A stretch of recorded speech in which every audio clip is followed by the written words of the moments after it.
got to clearly depend on how bad the shot Yeah. is, though. Because if you get fouled and knocked unconscious, and then you come back, You're just going to get knocked out. yeah. If you get knocked out, that's why boxing, right? In with that right, and that sudden, quick, violent rotation of the head is going to transmit a lot of rotational force, not only through the brain, but also through the brainstem, absolutely leading to possibility of a concussion. Thankfully, it didn't completely knock him out, but could absolutely result in some delayed symptoms. So it's like a big part of it is speed. Anthony Joshua has that kind of speed. That single punch changed everything, and Joe Rogan didn't hesitate to say it out loud. Reacting to Jake Paul being hospitalized after the brutal Anthony Joshua knockout, Rogan broke down the moment while speaking with Daniel Cormier, highlighting just how terrifying the impact looked in real time. He reminded fans that boxing is not entertainment first, it is danger first, where one clean shot can alter a life forever. Rogan explained that when elite heavyweights land flush, the damage isn't always immediate or predictable. The real fear is what lingers later, unseen. He stressed that careers, health, and futures can be permanently affected, proving boxing consequences don't end when the bell rings and reminding fighters nothing is ever truly guaranteed. Cold. He was and then done. He outboxed him for the rest of the round. How? But again, in MMA, fight probably would have been over, and he would have took less damage. Right, but isn't that a better argument? Sports doctor Brian Sutterer broke down the aftermath of the knockout with a calm, clinical tone that made the situation feel even more serious. He explained that the fight result itself was not surprising to many, but the real alarm came once Jake Paul admitted he feared his jaw was broken. Sutterer said a fractured jaw was absolutely possible based on how Anthony Joshua's right hand landed cleanly on the left side of Jake's face. However, he emphasized that concussion was the far greater concern. Jaw fractures, he explained, are often secondary at first to life-threatening risks involving the head, neck, or airway. The violent rotation of Jake's head from the impact likely sent intense rotational force through the brain and brainstem, significantly increasing concussion risk. Even though Jake was not fully knocked out, Sutterer warned delayed symptoms can still emerge. Jake's immediate shock, confusion, and body language showed he instantly understood something serious had happened, and doctors always monitor fighters closely long after moments like this incident. We all expected. After the fight, though, Jake told Ariel Helwani that he was worried that he had broke his jaw. He said multiple times he was concerned that he had a fractured jaw. And certainly looking at this knockout punch that Anthony Joshua delivers, it is absolutely a possibility Jake does in fact have a jaw fracture. I'd honestly be more concerned about a concussion. In fact, with most jaw fractures, the more important thing initially is to look for other injuries to the head, to the neck, to the airway. The jaw fracture potentially being there or not is going to be lower on the list often than there's damage to the airway, damage to the head. And so very possible to have a concussion or some residual symptoms from this. As Jake Paul's head is relatively still here, we see AJ comes in with that right, and that sudden, quick, violent rotation of the head is going to transmit a lot of rotational force, not only through the brain, but also through the brainstem, absolutely leading to possibility of a concussion. Thankfully, it didn't completely knock him out, but could absolutely result in some delayed symptoms. But you can see where the punch comes in, landing square on that left side of Paul's face. Jake's reaction was pretty telling, too. Right away after it, we could see him going down on the canvas here and being very shocked. It doesn't look like there's any obvious deformity to the jaw. We won't necessarily always see a deformity to the jaw, but you could tell he clearly had realized that something serious had happened there and feeling the full power of AJ's right. And finally, on this last view, we can see a little bit better the exact location where the punch comes in. We'll talk about our jaw anatomy, the different areas of the bones, but your temporomandibular joint, where your jaw articulates with the rest of your skull, sitting right around in this area. The jaw is roughly coming down in this orientation. And so where that punch comes in from Joshua is a little bit more kind of flush right in the center of the mandible, but also up close near that. Joe Rogan had already predicted long before the opening bell that this fight would not end well for Jake Paul. He explained that Jake was comfortable facing older, slower, or retired opponents, but this time he was sharing the ring with one of the most elite heavyweights on the planet. Rogan warned that the skill, power, and experience gap would be brutal and unforgiving. At heavyweight, mistakes are punished instantly. One clean shot can erase confidence, plans, and health, and Rogan made it clear this matchup crossed from spectacle into serious danger for everyone watching who underestimated true elite boxing. The Joe Rogan Experience. What do you think about Jake Paul, Anthony Joshua? Boy. Well, realistically, it's one of the craziest propositions of all time. You take a guy who just had a boxing match that looks like a sparring match with a 58-year-old Mike Tyson, and then you're going to fight one of the absolute scariest knockout artists in the heavyweight division. Maybe we should watch the Francis Ngannou fight so you could see. Let's watch that real quick, just so you can see what Anthony Joshua is capable if he's fighting someone that's not in his league.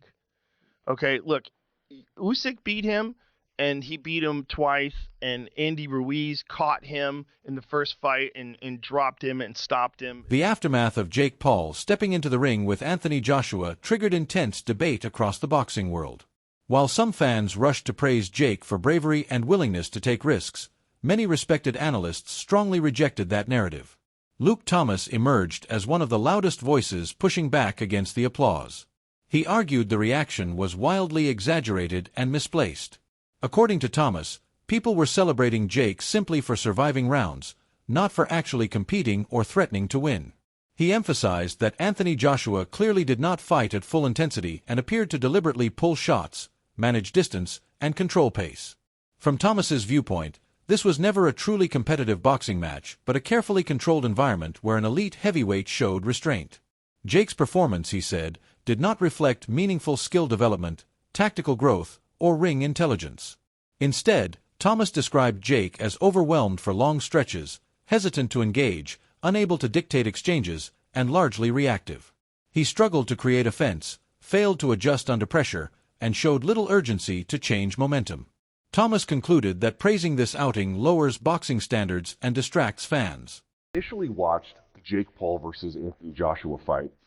I think I would say that my conclusions now still match most of what I said when I was watching on the initial broadcast, which is that Joshua, he did look a little rusty to me. I'm sorry, but he did.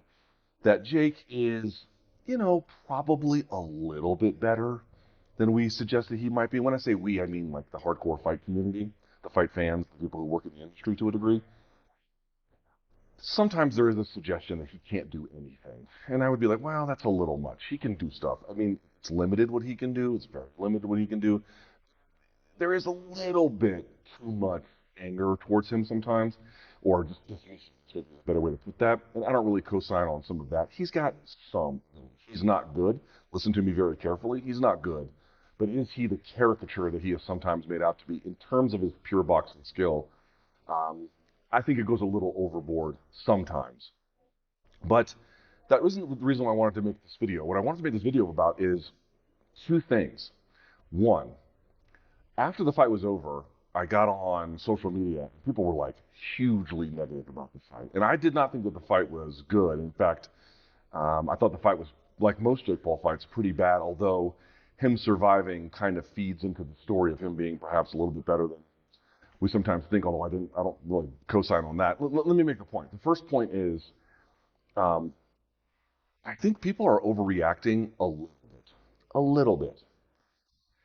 People were suggesting when I got on social media that this was like the biggest farce they've ever seen in their life, and this was, how could he fight like this, and this was a disaster, and Joshua should have got him out there earlier. There is probably some evidence to suggest that I don't think Joshua was carrying him in the sense of, hey, they coordinated this ahead of time. But was Joshua really stepping on the gas? No, I don't think he was really stepping on the gas. There were times I think he clearly pulled his... Lawrence Waukee approached the situation from a different angle, but arrived at an equally critical conclusion, focusing less on hype and more on the raw danger of boxing itself. He explained that in this sport, one mistake can end a fight instantly, regardless of fame or preparation. From his perspective, Jake Paul stepping into the ring with someone like Anthony Joshua was reckless rather than courageous. Waukee stressed that boxing is unforgiving, and mismatches do not become acceptable simply because they attract attention or generate money. He described the decision to take the fight as unnecessary and foolish, pointing out how easily the outcome could have been far worse. Despite that criticism, some voices still acknowledged Jake's willingness to take punishment and continue fighting. After the bout, reports confirmed Jake was taken to the hospital with a serious jaw injury, which some commentators framed as proof of toughness. They argued that regardless of performance, stepping in with a fighter of Joshua's caliber showed bravery. These reactions focused more on resilience than technique or skill. However, even among those offering limited praise, few went as far as calling Jake a real contender. The narrative remained centered on bravery, not ability. In boxing, taking damage earns respect, but it does not redefine a fighter's standing. Courage without competitiveness does not change reality. Jake's injury highlighted the cost of the decision and reinforced concerns about whether such fights should happen at all. Hospital, jaw, you know, we all know he broke his jaw. We all know, seen the x-ray. There is video of the x-ray that he showed us on his Instagram, so that was no AI. It showed where his jaw had to be reconstructed and wired, right? So he can't have any hard foods for a while. And again, I think Jake Paul is going to get respect for that because it's one thing we all know about Jake. I think the problem with Jake was he was bullshitting us by giving us fights that we didn't want to see, for one. And for two, wasn't giving us fight most of the time of people that could be. You know, he gave us Tommy Fury, and then Tommy Fury actually beat him, which, you know, whatever. But he did drop Tommy Fury with a left hook, so that was an impressive thing he did against the guy. Well, can't say the only guy now, because AJ fought him and knocked him out. But, you know, other than that, though, fighting Mike Tyson, Anderson Silva, which Anderson Silva showed that he is still very dangerous and very, very ready at 50 years old. You know what I mean? Like, what he did to Tyron Woodley was classic Anderson Silva. You know, his shots, you know what I mean? He moved with grace, he moved with wisdom, and he knew exactly what to do.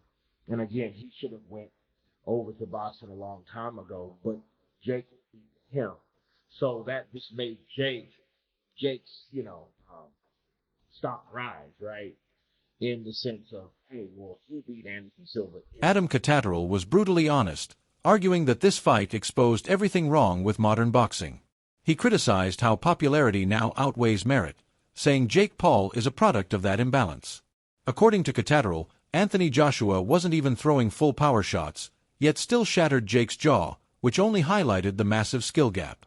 He warned that if Joshua had fully committed, the damage could have been far worse, and many people should be breathing a sigh of relief.